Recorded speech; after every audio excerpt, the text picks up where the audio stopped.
Hello and welcome to SKB shots. Qualifier 1 గెలిస్తే direct entry ఫైనల్స్కి. ధర్మశాలలో ఈ match జరుగుతుంది. Royal Challengers Bengaluru and Gujarat Titans మధ్య ఈ match. Of course two top teams, వాళ్ళ strengths వాళ్ళకు ఉన్నాయి, వాళ్ళ ఒక వీక్నెస్ అనేది నిన్నే మనం మాట్లాడేసుకుందాం. బట్ ఇవాల్టి మ్యాచ్లో కొన్ని కాల్స్, ఎస్పెషలీ సాల్టా లేకపోతే వెంకటేష్ అయ్యర్ అనే కాల్ తీసుకోవాలి. అండ్ అలాగే అర్షద్ ఖాన్తో ముందుకు వెళ్ళాలా లేకపోతే కనుక బ్యాటింగ్ బలోపేతం చేసుకోవాలనే కాల్ గుజరాత్ తీసుకోవాలి. సో దీని గురించి మాట్లాడుకునే ప్రయత్నం చేద్దాం. Let's get started. Firstly Dharamshala wicket అనగానే హై స్కోరింగ్ గేమ్ అనేది మనం చూస్తూ వచ్చాం. ఇక్కడ జరిగిన 3 గేమ్స్లో it has been high scoring game. మధ్యాహ్నం పూట గేమ్లో కూడా we fairly seen high score games only.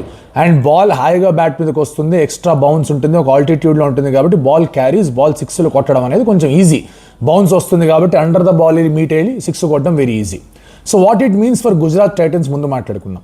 Gujarat Titans బౌలర్స్కి పిచ్లో కొంచెం సపోర్ట్ పిచ్లో సపోర్ట్ ఉండాలి. అంటే సీమ్ అవ్వాలి బాల్. సీమ్ అవుతోంది అంటే కనుక they are the most lethal bowlers.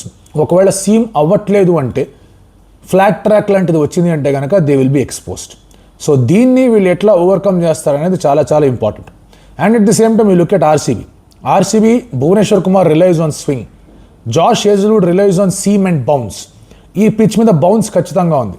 So Josh Hazlewood last 2-3 matches సరైన రీతిలో బౌలింగ్ వేయకపోయినా I think this game with that bounce he might enjoy ఈ యొక్క గ్రౌండ్లో బౌలింగ్ వేయడానికి. So it is a bigger challenge for Gujarat Titans అనే question mark రావచ్చు. But Gujarat దగ్గర నుంచి ఉన్న అద్భుతమైన ఇదేంటి అంటే కనుక they have got quality bowling. మీకు మిడిల్ ఓవర్స్లో జేసన్ హోల్డర్ బాగా వేస్తున్నాడు. ఆర్సీబీ దగ్గర మిడిల్ ఓవర్స్ బౌలర్స్ అంతగా వికెట్లు తీసింది లేదు. కంటైన్ చేయగలుగుతున్నారు కానీ they not able to take wickets. Contain కూడా క్రోనాల్ అక్కడే చేయగలుగుతున్నాడు. Romario has been belted for runs. తర్వాత మీకు సుయేష్ని బాగా గట్టి కొట్టారు. So they are invariably relying on Rashid సలాందార్ ఒక 2 ఓవర్లు వేయడానికి, భువి ఒక ఓవర్, హేజల్ ఒక ఓవర్ వేస్తారు, కృణాల్ పాండ్యా కొన్ని ఓవర్లు వేయాల్సి వస్తుంది. సో ఇది అన్నిసార్లు వర్కౌట్ అయ్యే ఒక అంశంలాగా కనిపించట్లేదు. రెండోది, top 3 of Gujarat Titans are prolific. మనం ఇక్కడ కూడా టాప్ 3 అని మాట్లాడుకోవడం లేదు ఆర్సీబీకి, ఎందుకంటే Virat has been good, almost 600 runs ఉన్నాయి. బట్ ఆ తర్వాత మీకు దేవదత్ పడికల్ నెంబర్ 3 ఆడుతున్నాడు. ఓపెన్ ఎవరు చేయాలనే క్వశ్చన్ మార్క్ మాత్రం ఇప్పుడు కూడా ఆర్సీబీకి ఉంది. సో ఇలాంటి కొన్ని క్వశ్చన్స్ డెఫినెట్లీ ఈ యొక్క గ్రౌండ్ మీద ఉండబోతున్నాయి. What I feel is toss becomes very very important. And చేస్కి కొంచెం ఫేవరబుల్గా ఉండే ఒక గ్రౌండ్ ఇది.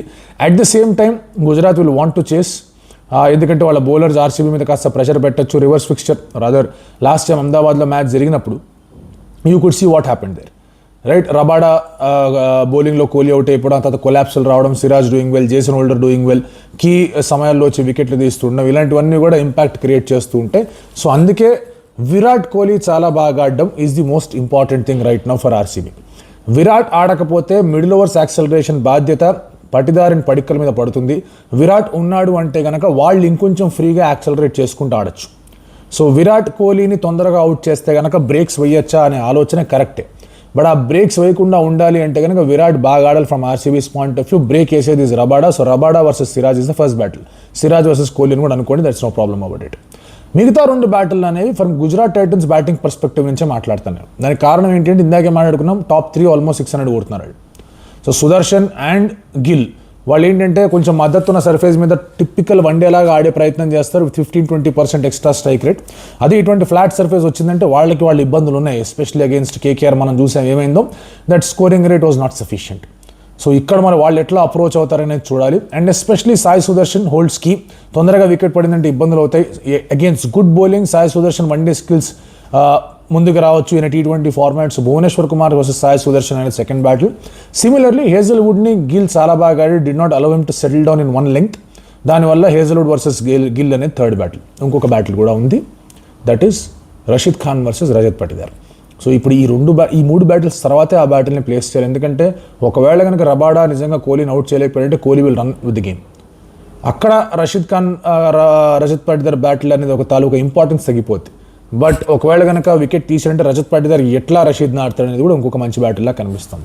Now comes a bigger question, ఇక్కడ టీంలో ఎవరిని పెట్టుకోవాలి? What is the big confusion for RCB? RCB ముందున్న హెవీ కన్ఫ్యూజన్ ఏంటి అంటే కనుక మొన్న మ్యాచ్లో వెంకటేష్ అయ్యర్ బాగా ఆడాడు. అంతకుముందు జరిగిన మ్యాచ్లో కూడా వెంకటేష్ అయ్యర్ చాలా బాగా ఆడాడు. సో 50 కొట్టాడు, మొన్న మ్యాచ్లో 44 కొట్టాడు. ఇటువంటి పరిస్థితుల్లో ఏం చేయాలనే క్వశ్చన్ మార్క్ ఉంటుంది. ఎందుకంటే they have got their Phil Salt back. మరి ఫిల్ సాల్ట్ ఫుల్లీ ఫిట్గా ఉన్నాడా? ఫిల్ సాల్ట్ ఫుల్లీ రెడీగా ఉన్నాడా? ఫిల్ సాల్ట్ ఫిట్గా ఉండి ఓపెన్కి వస్తే వెంకటేష్ అయ్యర్ ఎక్కడ ఆడతాడు? సో వెంకటేశ్వర్ ఆడుతున్నంటే రొమారియో షెపర్డ్ని బయటికి పంపిస్తారు. రొమారియో షెపర్డ్ బయటికి వెళ్ళిపోయాడంటే కనుక ఒక బౌలింగ్ ఆప్షన్ తగ్గుతుంది, అది ఏమన్నా ఇంపాక్ట్ చూపిస్తుందా? So that is a call that the need to take. మన దగ్గర 5 బౌలర్లు ఉన్నారు, లెటస్ గో విత్ ఇట్. ఆ ఒక ఓవర్ వేస్తే వెంకటేష్ అయ్యర్ వేస్తాడు, లేదని చెప్పేసి బోల్డ్ కాల్ తీసుకోవాలి, లేదంటే కనుక సాల్ట్ని పక్కన పెట్టి వెంకటేష్ అయ్యర్తోనే వెళ్ళాలి. నా what is that call they are taking? ఒకవేళ కనుక గుజరాత్ దగ్గర బౌలింగ్ బెటర్గా ఉందని చెప్పి సాల్ట్ని తీసుకుంటారా, లేదంటే వెంకీ బాగా ఆడుతున్న లెటెస్ట్ స్టిక్ టీమ్ అని వెంకీ అంటారు is a call. Otherwise team అంతా కూడా సేమ్ ఉంటుంది. విరాట్ కోహ్లీ, వెంకటేష్ అయ్యర్ / సాల్ట్, ఆ తర్వాత Padikkal, Patidar, then Tim David, Jitesh, Krunal, అక్కడ పైన సాల్ట్ వచ్చేటట్టు రొమారియో బదులు వెంకటేష్ అయ్యర్ రావచ్చు, లేదా రొమారియో షెపర్డ్ ఉన్నాడు, Bhuvi, Hazlewood, Suyash and Rasikh Salamdar. Gujarat Titans గురించి మనం మాట్లాడుకుంటే కనుక what is the team? Set టీమే, ఎక్కడ మార్పులు చేర్పులు చేయాల్సిన పని లేదు. All they will hope is ఎవరికి ఎటువంటి నిగిల్స్ కానీ, ఎటువంటి ఇబ్బందులు కానీ, ఎటువంటి ఫీవర్లు కానీ అవేమీ రాకుండా they are picture perfect ready అని చెప్పేసి ఆలోచనలో వాళ్ళు ఉండాలి. ఎందుకంటే they have got good 6 bowling options. అందులో wicket takers, all 6 bowlers are wicket takers. So అటువంటి పరిస్థితిలో మీరు ప్రసిద్ధ్ కృష్ణ మధ్యలో కొన్ని మ్యాచ్ రాళ్ళ ఇంజరీ కారణంగా, otherwise Prasidh Krishna was highest wicket taker. Siraj ఎక్కువ డాట్ బాల్ వేస్తున్నాడు, వికెట్లు తీస్తున్నాడు. రబాడా వికెట్లు తీస్తున్నాడు, రషీద్ ఖాన్ వికెట్లు తీస్తున్నాడు, జేసన్ హోల్డర్ వికెట్లు తీస్తున్నారు. సో ఇక్కడ 5 bowler are wicket taking bowlers. Harshad can also take wickets. మరి హర్షద్తో వెళ్తారా, స్పిన్నర్తో వెళ్తారా? ఐ డోంట్ థింక్ ఇంకొక స్పిన్నర్తో వెళ్ళే ప్రయత్నం చేస్తారని, అన్లెస్ ఏదైనా టాక్టికల్ కాల్ తీసుకుంటే తప్ప. సో వాళ్ళ టీం విషయానికి వచ్చేస్తే it will be the same team. Sai Sudharsan, Shubman Gill at the top, ఆ తర్వాత జాస్ బట్లర్ తర్వాత నిశాంత్ సింధు తర్వాత వాషింగ్టన్ సుందర్, వాషి తర్వాత again you have Jason Holder తర్వాత రాహుల్ తెవాతియా తర్వాత Rabada, Rashid Khan, Siraj, Prasidh and Harshad.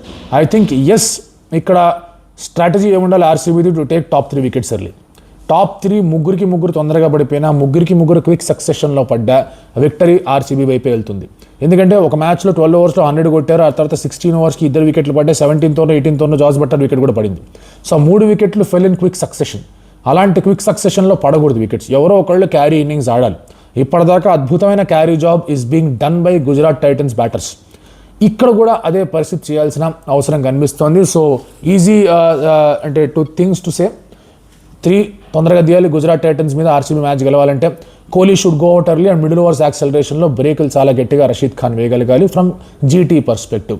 Now comes a bigger question. ఈ గ్రౌండ్ మీద ఆడడానికి ఎవరు ఇష్టపడతారో ఎవరికి కాస్త అడ్వాంటేజ్ ఎక్కువగా ఉంది?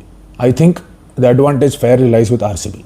జీటీ కన్నా కూడా ఈ గ్రౌండ్ కానీ, ఈ గ్రౌండ్ టోపోగ్రఫీ కానీ, ఈ గ్రౌండ్ మీద ఆడిన అనుభవం కానీ, ఈ గ్రౌండ్ మీద ఎట్లా ఆడాలో తెలిసిన బ్యాటర్స్ కానీ, ఎంజాయ్ చేసే బ్యాటర్స్ కానీ, కాస్త అనుభవం ఉన్న బౌలర్స్ కానీ, స్వింగ్ చేయగలిగే బౌలర్స్ కానీ ఆర్ విత్ ఆర్సీబీ. సో అందుకే ఆర్సీబీ కొంచెం ముందున్నారు ఈ మ్యాచ్లో గెలవడానికి. But again it is play off, you never know, you cannot really predict.